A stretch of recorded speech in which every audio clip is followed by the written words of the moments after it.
Washington Journal continues. We welcome back to our desk author and syndicated columnist Ann Coulter.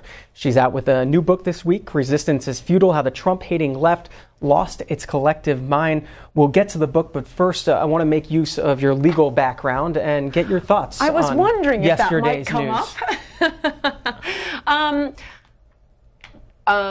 I just woke up, and I haven't practiced law in a while, but I write a little about both cases in Resistance is Futile. The Manafort case has absolutely nothing whatsoever to do with Trump. It is an example of the one Soviet import we have in this country, which is the Office of the Special Counsel Robert Mueller. Rosenstein's commission to him, Deputy Attorney General Rod Rosenstein, should have just said, we think this guy is a sleaze. There must be something there. And now we have Manafort and 17 very talented prosecutors who are also liberal Democrats just searching for crimes of anyone around Donald Trump. Well, you know, if you do that to anyone, how would, your viewers like somebody looking through? I cite the book, Harry Silverglade in my book has a book, you've probably done it on Book TV, called 3 Felonies a Day. And his argument is that there are so many federal felonies, not to mention all of the state felonies, that the average law-abiding person could be innocently committing 3 felonies a day. In fact, I assume it's associated with the book, it's Crime a Day on Twitter. And I quote a few of the ones that just happened to be scrolling by when I was writing my book. And, one is, it's a federal felony not to label a tampon on its level of absorbency unless it's sold from a vending machine. We don't even know how many federal crimes there are because there are so many. There was once an attempt to count them by the Department of Justice, gave up in frustration. So, anyone who is fixated on, especially in something complicated like tax law, and I find it hilarious that one of them is lying to the bank. I'm sorry, that was a huge issue. That is what brought down the economy. That is what the Democrats were pushing, these liar loans. You can go in, you can cite unemployment benefits because, we need everybody to buy a house. It's so important to buy a house. That was official government policy opposed by not all Republicans, but the only people who did oppose it were Republicans, and they were yelled at by Barney Frank and Maxine Waters. And that is people lying on loans to buy houses. Doesn't everyone know about that now, and he's getting nailed for it? I mean, it's comical. As for the tax case, and I am definitely not a tax lawyer, but I do know that there are ways to evade taxes. And by the way, it was pioneered by George Soros. If you make money abroad, to keep them in accounts abroad, and when and how you have to report them and how much. And George Soros has been moving money back and forth from the Cayman Islands to Ireland. Well, he's worth $20 billion. So, how about looking at him and not someone just because for 2 months he was Trump's campaign manager? So should the Trump administration be more concerned about the Cohen guilty plea, the campaign finance violations that he pled guilty to, and implicating President Trump, as is the banner headline across the New York Times today? It's kind of hard to say because Manafort, has absolutely 100% nothing to do with Trump, even less to do with Russian collusion. Cohen, I think it exposes the special counsel. Look, Cohen doesn't look like necessarily the sort of person I would choose to be my legal representative or anything else. He does seem a little bit shady, let me just put it that way. So I think most people aren't floored that there were some tax irregularities. The fact that they threw in a campaign finance violation for paying Stormy Daniels, that just shows the whole point of this is to get Trump. That is, and I describe campaign finance violations in the book. I will say very quickly on that one, the single most important point, people in Washington know, I think most normal people have no idea anything about campaign finance violations, although they're being discussed now as if it's, a crime against pedophilia. They're very complicated. The most important thing to know is this money that would have been spent but for the campaign. It's going to be very hard to prove that a man whose namesake is all of his businesses, his golf courses, his hotels, that, oh yeah, other than the fact that I was running for office, I don't care if everyone thinks I'm sleeping around with these floozies. On the Manafort conviction, Karen Tumulty in today's Washington Post writes that conviction will increase the pressure on others in Trump's orbit to cooperate with Mueller, and it may encourage Mueller to move sooner rather than later to bring in the president himself to testify, possibly by issuing subpoenas. Do you think that's the case? No, I think we've been hearing the same thing for 2 years, something I make fun of in my book, that we keep hearing. The noose is tightening. You see, you start with the little fish, you move to the big fish, and then nothing ever really happens. And again, nothing has really happened. I mean, it's not good for Manafort. It's not good for Cohen. And I think it does further expose the special counsel as being just convening a star chamber to look at one man and everyone around him. I don't think a lot of people, I mean, so far Trump and a lot of people around him have survived that, but that isn't the way the law is supposed to work in America. What would be your advice to the president today? Cohen,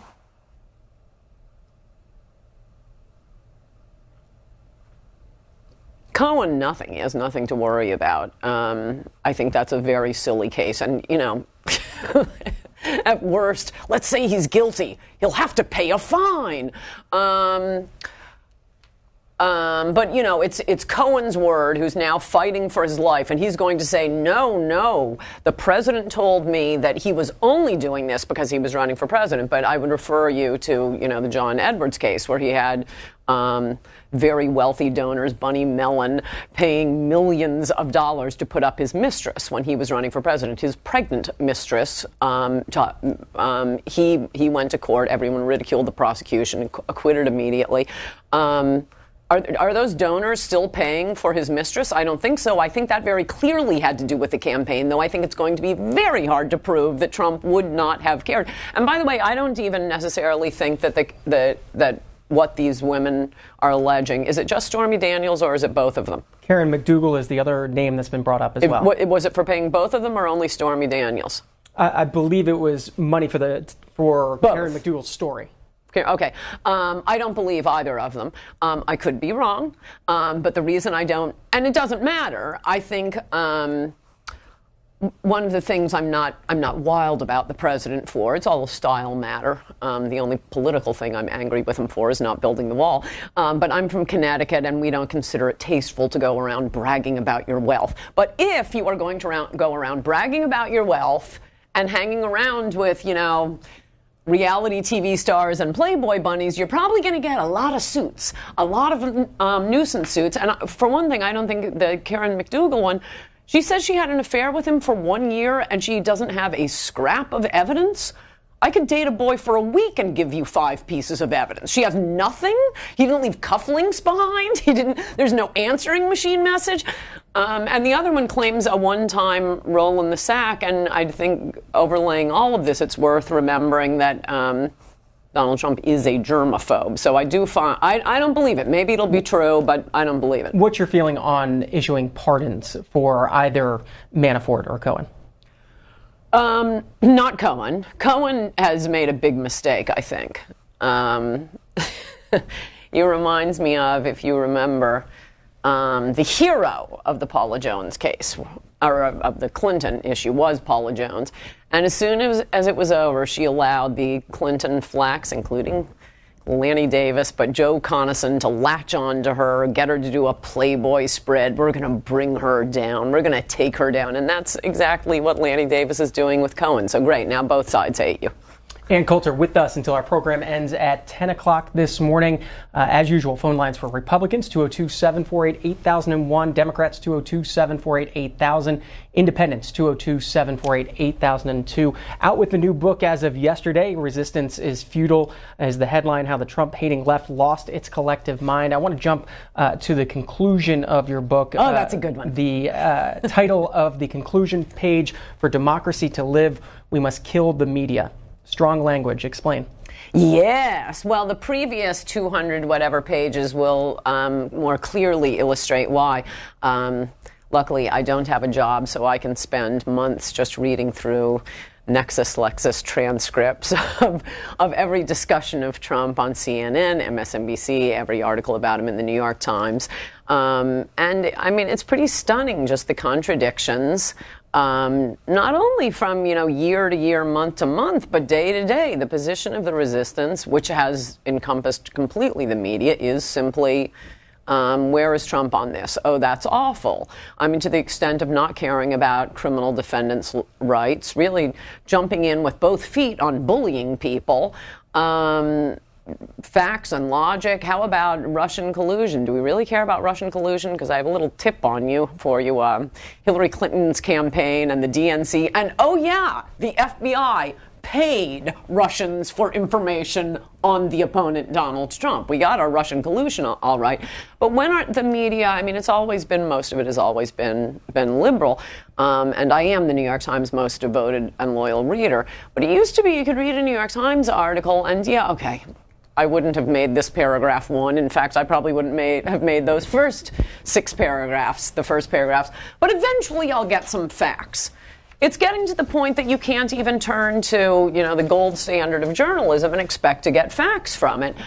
So I think we need to destroy the media and rebuild it along more ethical lines. That's the one thing it looks like we might get out of Trump, since it doesn't look like we're getting a wall. If you destroy the media, what does that mean for you? Aren't you somebody who made a career through the current media environment? Well, we'd still have a media. It just would be an ethical media. They would tell the truth. They would not be fake news. They would not be sending away citizens in a democracy who need facts to know what's going on with a false story. One paragraph from your book, from that conclusion page, you write, Trump may be shallow, narcissistic, disloyal, and the crudest kind of braggart, but he's like chemotherapy for the country. It's unpleasant to go through. You vomit, your hair falls out, but it kills cancer cells, and you live. Trump's presidency may be an unpleasant thing to go through, but everyone on the New York Times editorial board will die. Has the New York Times reached out to you at all about that specific paragraph? Would you care if they did? No, I invited a bunch of them to the book party down here. Many of them are my friends. There are 1 or 2 good reporters at the New York Times, but there are enough who are not. And certainly the editorial board, most recent edition, a woman who has dedicated all of her free time to, cheering for the genocide of white men. That's going a long way to making the media look objective and fair. New York Times, good job. We're talking with Ann Coulter. The book Resistance is Futile: How the Trump-Hating Left Lost Its Collective Mind. She's with us until 10, taking your calls. Greg's up first in Alabama, Republican from Huntsville. Greg, good morning. Hey, good morning. I just want to say, first thing that I saw was Trump was elected. I just happened to be watching coverage on several different networks, and I had a feeling we were going to get to this point. When I saw Don Lemon and his words say, as Trump was elected, there's just no way to polish this turd. I have never seen that kind of disrespect. Anybody on any respectable network would have been fired. Now, after $17 million, we come up and discover that there may be a small infraction, may not be an infraction. There's no Russian collusion. We still haven't proven Russian collusion. We're tightening the screws on everybody around him, raided his personal attorney's home, and basically we come up with the fact that he may have had sex with 2 women, a billionaire man that may have had sex out of wedlock. I don't think it was worth $17 million. Ann Coulter. No, that's a great point. One of the good things about having written so many books about so much in politics is there are lots of flashbacks in my book. So this on the campaign finance violation point, since that's what's in the news now, you may recall, I think many C-SPAN viewers will recall, back during the Clinton era, we had Chinese nationals literally dragging duffel bags of cash to the DNC. We had the White House holding fundraisers in the White House. Ooh, that's a big campaign finance violation, holding a fundraiser on federal property. Eventually, videotapes emerged. And as I point out in the book, Saturday Night Live was tougher on Clinton than Attorney General Janet Reno was. No independent counsel for that. The newspaper of record, the New York Times, chastises Janet Reno for her, quote, blunders. So, come on, give me a break. Nadia, McLean, Virginia, Independent. Good morning. Yes, I find it breathtaking, Anne, that you're twisting yourself into a pretzel and denigrating your own integrity by pursuing this whataboutism. Let's focus on being an American first, Anne, rather than a conservative. Let's stop talking about Democrats and Republicans and liberals. So basically you're saying that all of these honorable people who have come out, Republican and Democrats, who have come out and said what this president has done to the office of the presidency is heinous, and you are basically saying our entire justice system is incompetent. You are basically saying someone who commits bank fraud, and I'm a banker, Anne, you're basically saying someone who commits bank fraud and tax evasion and is complicit with the president to commit fraud, you're basically just laughing it all away. I find you to be heinous. Got your point, Nadia. A lot of anger there, Nadia. You might want to see someone about that. 2 points on that. One is the idea that it's the country first and not Republican Democrat. This is precisely why people like me were so excited about the Trump presidency. I don't think it's Republicans versus Democrats, and I think the Trump candidacy exposed that. I think it's this town, Republicans and Democrats united against the people. And Trump totally exposed that. He came into office with the people behind him. Yes, I agree in theory, though clearly not with what the implication is of what Nadia was saying, that, what about America first? I think 90% of Republicans, 100% of Democrats, all they care about is who's pulling the strings, their donors. Incidentally, more current news, in the primary for, and I have one more point on Nadia, the whataboutism, we're coming back to that. That is a crucial point. But the primary for governor in Wyoming pitted, I think it's the state treasurer, against a very, very wealthy man, Foster Freeze, donor to a lot of causes that I think are fantastic, and I completely, wholeheartedly support. I was going around Washington yesterday doing some interviews, and, people were chit-chatting about it. I am in Washington. And I kept saying, everyone I talked to yesterday, 100% Foster Freeze was going to win, and I kept saying, isn't he a little old? And they said, but he spent so much money.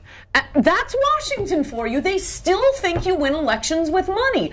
Trump spent less money than Sanders did. And the state treasurer, Mark Gordon, was the one who won that race. Yeah, I wake up and see, everybody else was wrong and Ann was right. But why haven't they learned? It's not that Ann is right. Trump was right. Push popular ideas and you win. So why are they still? And by the way, you probably can't even see that I keep pointing to the Capitol building. Why do politicians still think that elections are won with money? No, they're won with popular ideas. And what's interesting about Trump is he is not a down-the-line Republican. He didn't run on tax cuts. That's why some of us are a little ticked off that he began with tax cut and the Mitch McConnell agenda. What is your relationship with the Trump administration, the Trump White House? Top secret. Let me get to whataboutism. This is very big these days because it is, for people paying attention, just so massively unfair. Just every precedent being dropped right and left to say, oh no, we don't want to hear about what Hillary Clinton and Bill Clinton could do. That's whataboutism. That's what, for those of you who don't know what whataboutism is, it's also known as the rule of law. Like cases are treated alike. This is why Lady Justice is wearing a blindfold and holding a scale. It's not supposed to matter if your last name is Trump or Clinton. Whataboutism is a terrifying attempt to destroy the entire construct of the rule of law. Like cases are treated alike. Do you want to chat about your relationship with the Trump administration right now? Well, for those of you who follow me on Twitter, you know I was his most vocal and immediate supporter.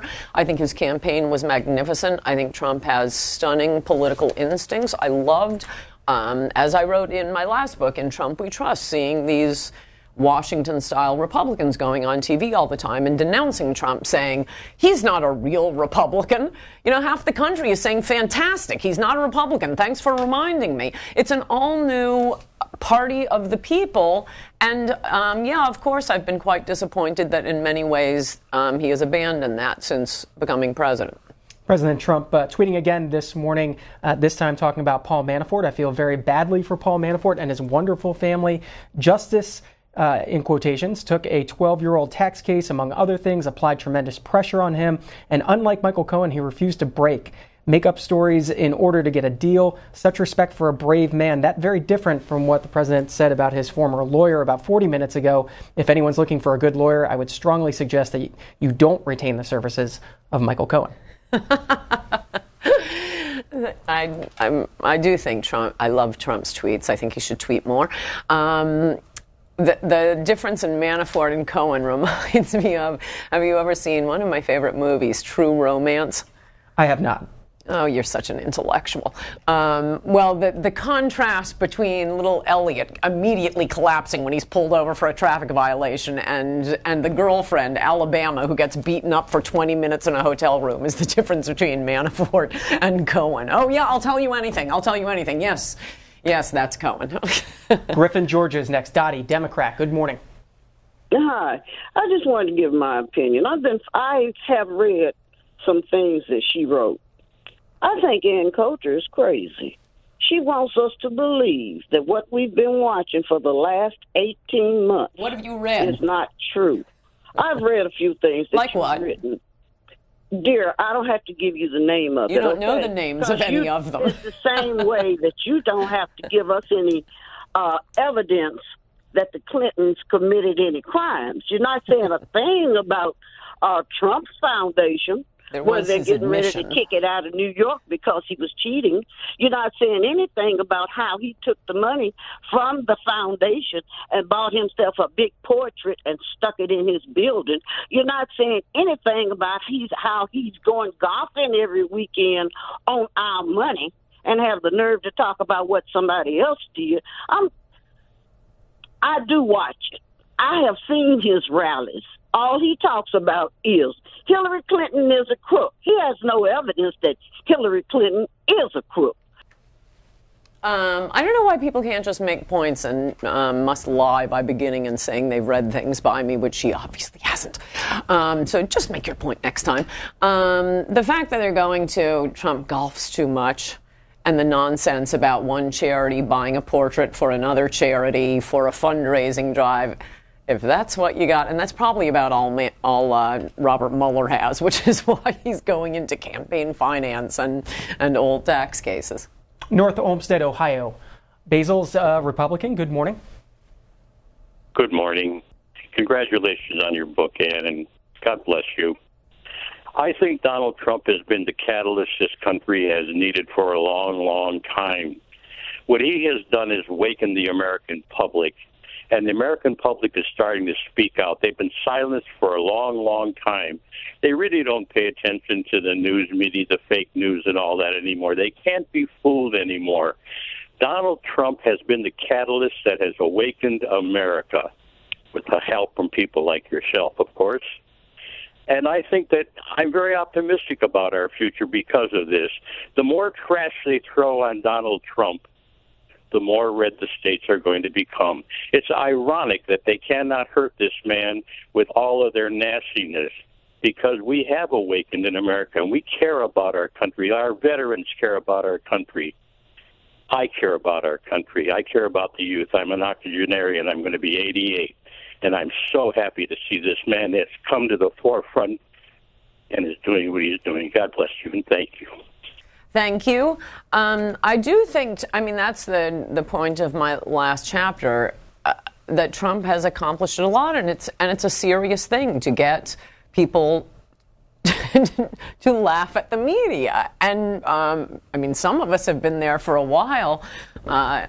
As I say in the book, it's like a hitman who goes into the witness protection program, goes out to Iowa, he's living under a false name, and then after 30 years decides, screw it, I'm running for office under my own name.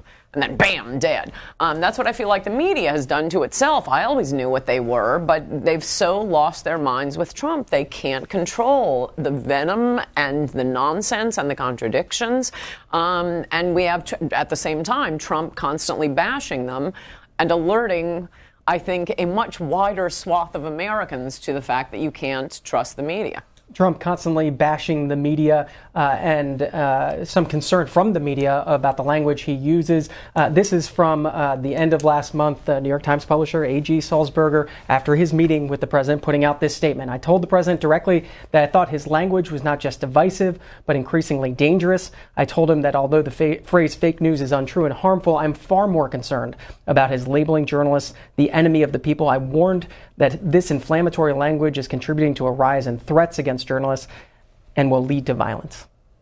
Yeah, journalists have to worry about some potentiality of violence, whereas Trump supporters have to live with actual violence. Since the Trump campaign, what we have seen is actual fascistic violence repeatedly at Trump's campaigns. Those women having the eggs thrown at them at the rally in Santa Cruz, the vicious attacks that shut down the Trump rally in Chicago at the inauguration. I don't know if you were here for that, but the riots in the streets, none of them prosecuted. A few struck plea bargains, 200 of them arrested, but the judge just throws out the most important charge. You have repeated violence at Berkeley whenever they invite a conservative to speak. We had the Night of Freedom in New York City. This was exposed by Jonathan Levine at the Wrap. He took a video of just, these happy, not all of them were Trump supporters. I wasn't there. I knew somebody who went to one of them. Liberals, gays, different kind of people. It was just a Night of Freedom. And they come out on the street of New York, and one who had attended, cold-cocked, his head smashes into the concrete. It looks like he was dead. He was just lying there absolutely dead in the video. Carted off to the hospital. This week you have the Social Distortion concert with a Trump supporter being beaten up by the lead singer as the crowd of hundreds of people are cheering on one guy against 600. And Pinch Sulzberger is going to talk about the potentiality of violence. Oh, give me a break. If you care about violence, you'll shut down Antifa and these violent leftists, because we are seeing many aspects of fascism rising in this country, and it is 100% against Trump supporters. Cliff, Essex, Maryland, line for independence. Good morning. Good morning. Thanks to C-SPAN, and thanks to Ms. Coulter there for being a guest. I would like to remind everyone that this entire investigation was started by a conspiracy to defraud the FISA court. And what we're seeing unfold before our eyes right now is a communist coup under color of law. Thank you. Well, I do think the special counsel with this roving mandate to investigate, see if you can find anything there, anyone around Trump, this is Soviet justice. Have a commission.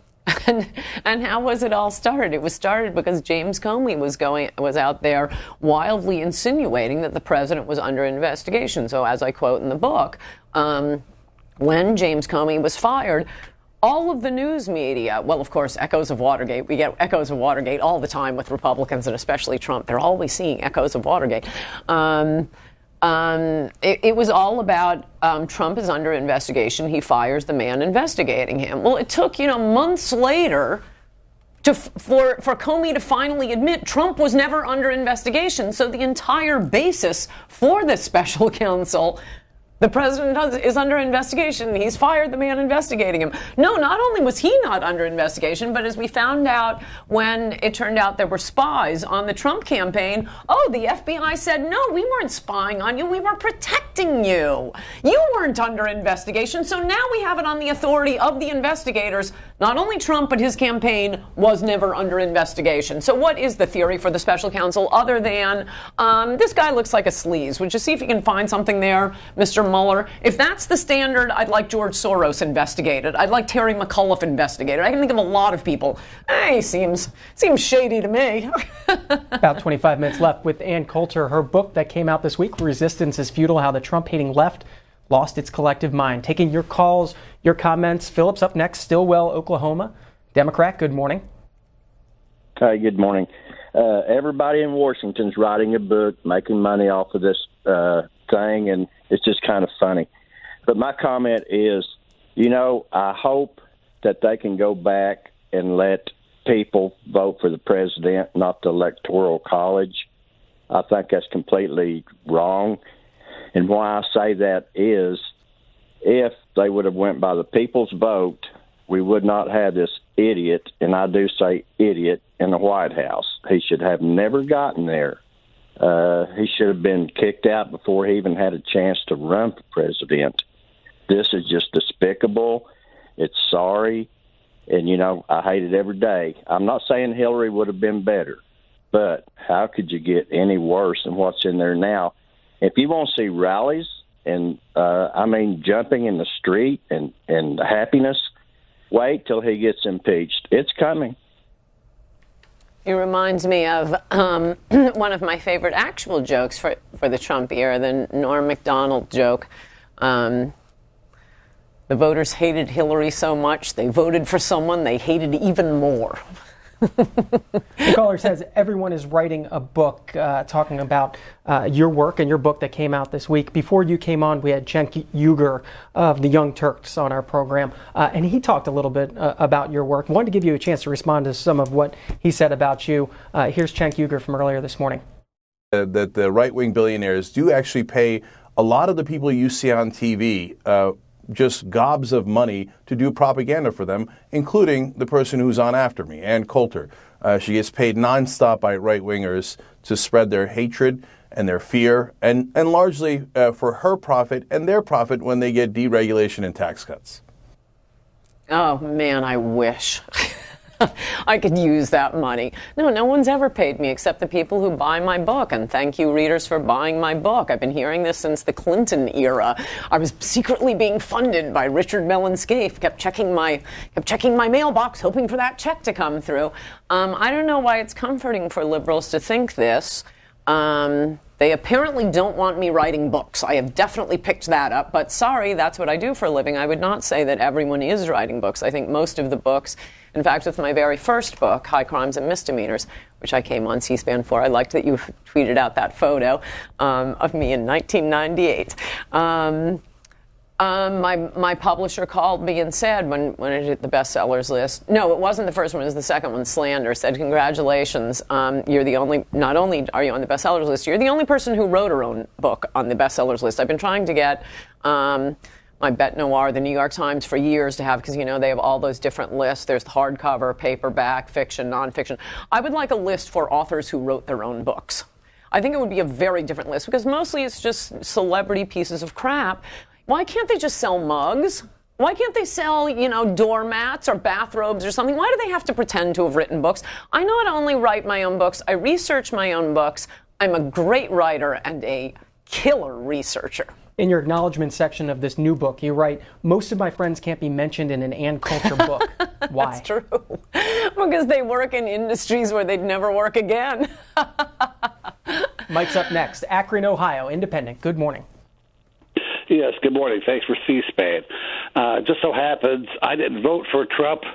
I had to hold my nose, like you would believe, to vote for Hillary. But I like Trump more. In fact, I got lots of money from his casinos. I used to go there every summer play blackjack. And I didn't win all the time, but I won more than what I lost. Let's put it that way. But I just don't think he's qualified for the job. I also like LeBron James. I live about 2 miles from LeBron James. I love the guy. I would vote for that guy if he ran for mayor of Akron. Why? Because he's not qualified. So the way I look at it is, if Trump is forced from office, whether he is or not makes no difference to me. He'll be replaced by Mike Pence, not by Hillary Clinton. I just think he's like a Ross Perot. I admired Ross Perot, but he's a showman, and that's what Trump is. He's just not qualified for the job he has. I like the guy. I would vote for LeBron James for mayor backward as much as I like LeBron James. What I would say to the caller is I think Trump is exactly what we need right now. I think Washington has really gotten fat and happy and have forgotten about the people who have voted for them. Trump was pushing a lot of ideas that used to be things that Democrats claimed to agree with. They used to care about, or pretend to care about, the working class, the manufacturing base. They used to be, not for Wall Street.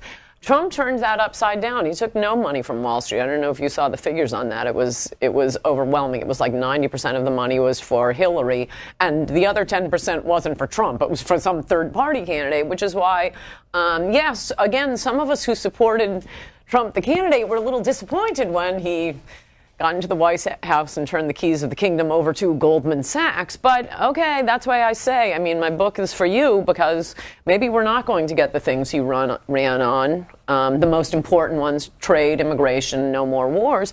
Instead, he turns and starts pushing Mitch McConnell's agenda. I mean, cutting the regulations, that's important. That's great. That got the economy going. I think tax cuts were more a second-term kind of thing. We really wanted the wall first.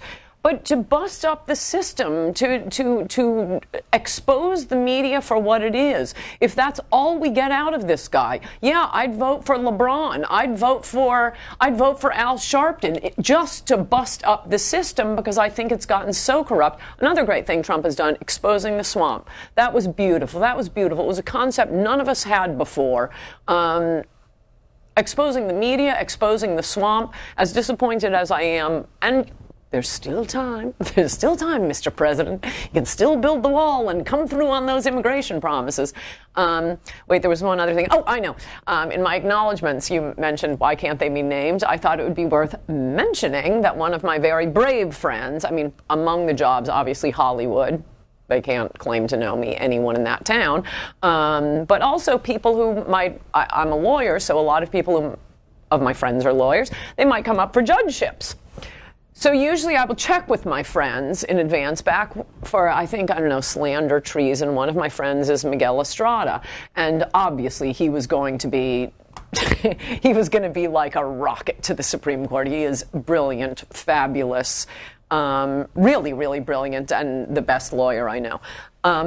Anyway, I emailed him, just out of politeness, to thank him and say, yeah, you probably can't be thanked, but I'd really love to thank you. I said, when I have time, I send my friends chapters or little segments, not very much. And he said to me, brave man that he is, my friends come first. Of course you can thank me. I thanked him, and when he was nominated to the D.C. Circuit, Chuck Schumer went to the Senate floor and denounced him for being thanked in one of my books. About 15 minutes left with Ann Coulter and lots of calls. Terry in North Carolina, Republican. Go ahead. Yes, good morning, Ms. Coulter. Glad to see somebody on here that kind of thinks like I do. I mean, during the last election, my biggest thing was, Hillary Clinton could have looked into the mirror and the reflection would have been Jeb Bush. Yes. I am so sick of Washington. I've tried for years to get C-SPAN to actually run and tell us where our money goes. I think our taxpayer money should be broke down into quarters, and we should know to exact penny how they spend our money, the way the IRS wants to know how we spend our money.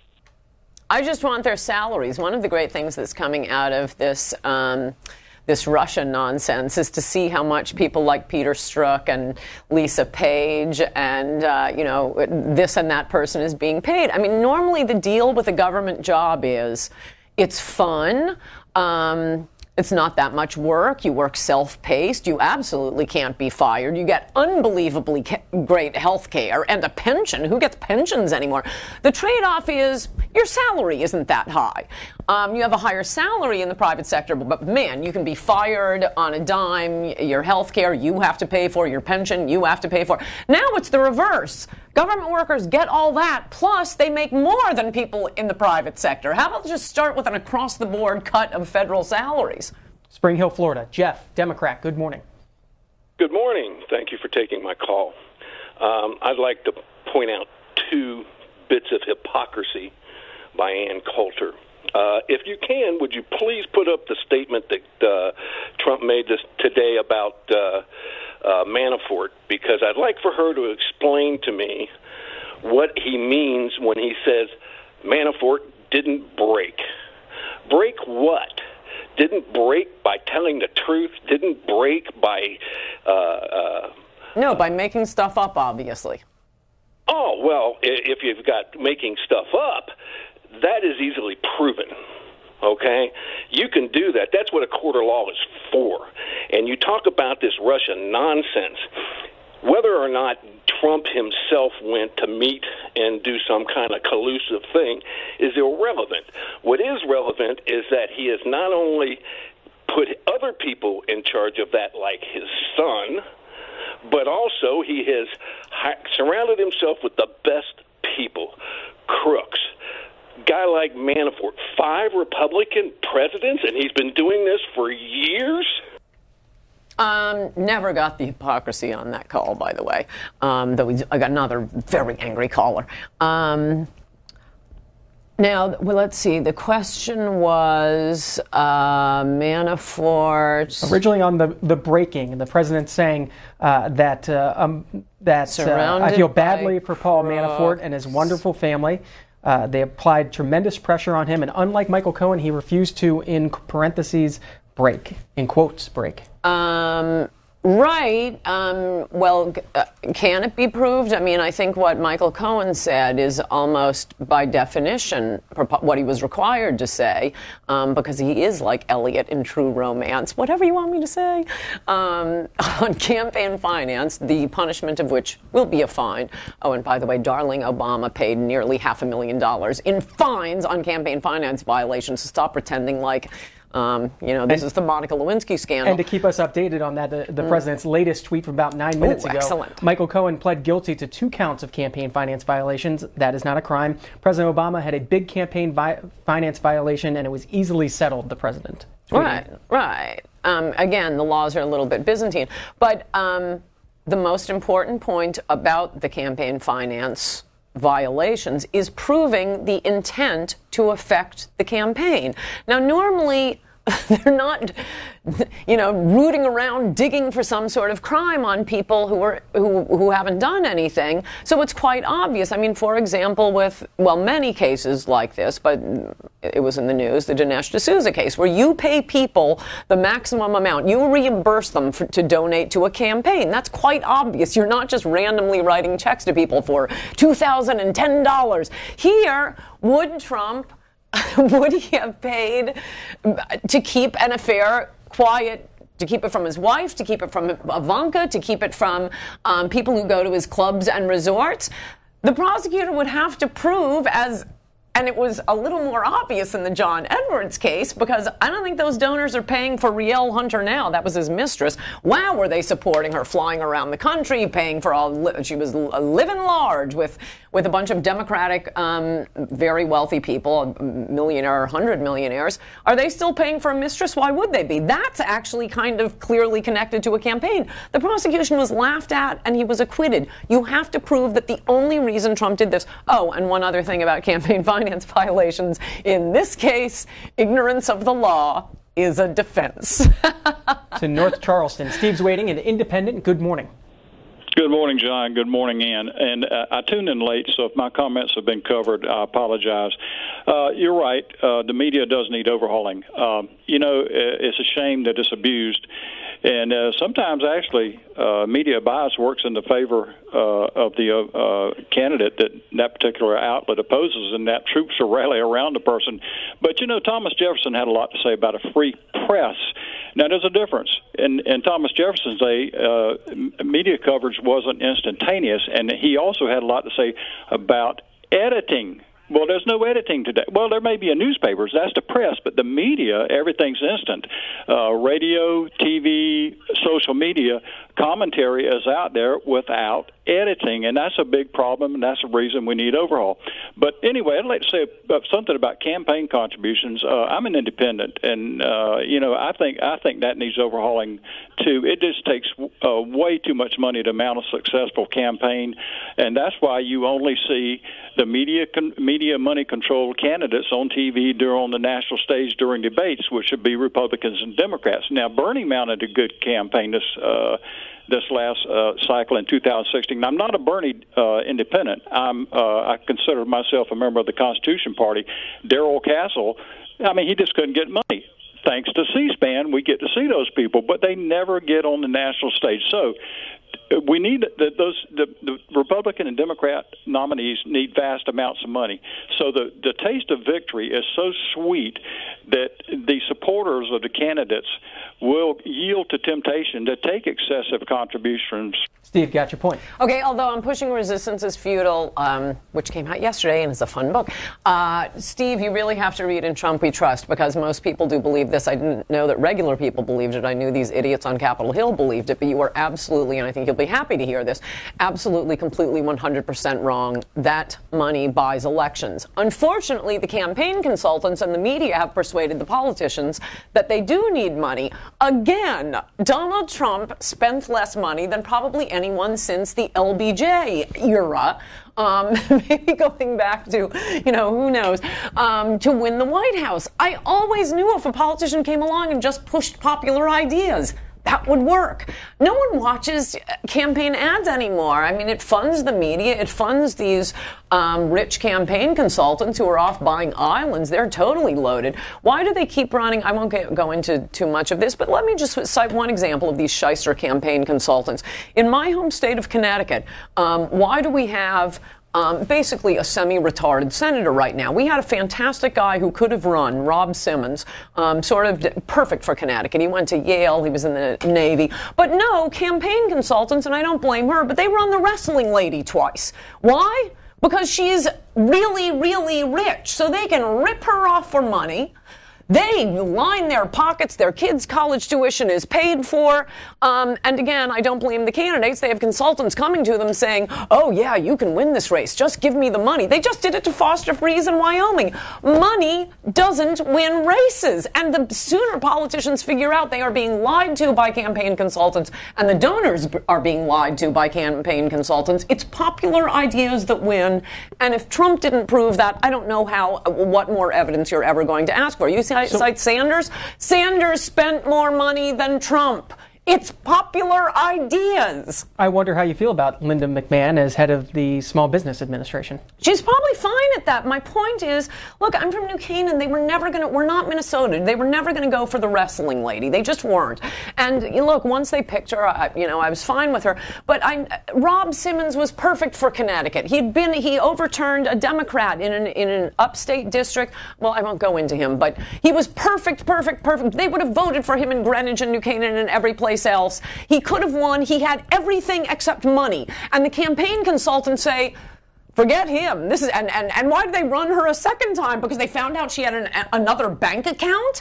It's outrageous how many seats Republicans have lost because they listen to these shyster campaign consultants. And I would love to know the names of the campaign consultants who persuaded Foster Freeze to run, Linda McMahon to run, John Racy in West Virginia. Look, he's a wonderful, wonderful man. They were not going to vote for a man in West Virginia who lives in Palm Beach. They weren't going to do it. But the campaign consultants, oh, you can win. Just write us another check. About 5 minutes left. We'll try to get to as many calls as we can. Mike, Highland, New York, Republican. Go ahead. Hi, how you doing? Doing well. You're on with Ann Coulter. Yeah, I just want to say C-SPAN rocks, and I just have a quick comment. If the great Sarah Sanders ever decides to leave her job, my choice to replace her is the equally great Ann Coulter. Thank you. Oh, I hope she never leaves her job. Would you take that job? I wanted to do it without pay. For Donald Trump? Hope wanted me to do it. And I said the only way I'd do it is if I could do it for 1 month, not officially, just to show how it's done. Boy, I didn't need to. I love that Sarah Huckabee Sanders. What did you think needs to be done different? More like Sarah Huckabee Sanders, but I mean, I think what's happened, and I'm very sorry for those of you who have jobs and can't tune in every afternoon to watch these White House press conferences. They're fantastic. It's become a game for the press. Who can be more shocking and rude and bring up the, who's going to be featured on the evening program? It has nothing to do with getting news. And so they deserve to have Sarah Huckabee Sanders be rude back to them. And she is. I'd almost have two separate briefings where, you'd have the policy person. For those of you who actually care about policy, we'll be answering questions in this room. For the showboating members of the press, that will be Sarah Huckabee Sanders because it is fun TV. Jerry, Cottondale, Alabama, independent. Good morning. Good morning. I hear about the fake news, all the fake news, and there's a simple solution to the fake news. That's a reinstatement of the fairness doctrine. If the fairness doctrine was reinstated, the first two to go would be MSNBC and Fox News. They would be out of business automatic because they're nothing but pure propaganda. Reinstate the fairness doctrine and you can forget about your fake news. Well, that unfortunately a lot of these rules and laws sound great, but someone has to administer the fairness doctrine. That ends up being the government. It didn't really quite work out as planned. I do think we are facing a crisis in free speech right now. I mean, the left has control of the mainstream media, Hollywood, Wall Street, Silicon Valley, the schools, K through 12, the universities. The one place you can actually go to get the facts are these tiny little corners of the internet. And what are they doing? All the social media companies, no, we've got to. And I must say, if I were advising the resistance, I'd say you guys have got to shut down little, Gamergate boys on Twitter because that is a huge threat to this entire enterprise. How do you feel about Fox News? The Wall Street Journal editorial board, the Washington Times editorial board? I don't really consume them. I'm more of an MSNBC gal because I'm a hate watcher. But if I could just conclude what needs to be done, when I was just at the crescendo, we need to apply the First Amendment to these social media companies like Twitter, Facebook, Google, because it is a public square. And there is precedent for that, and it's got to be done because this is really terrifying. And people talk about chilling speech. When they're just throwing people off right and left.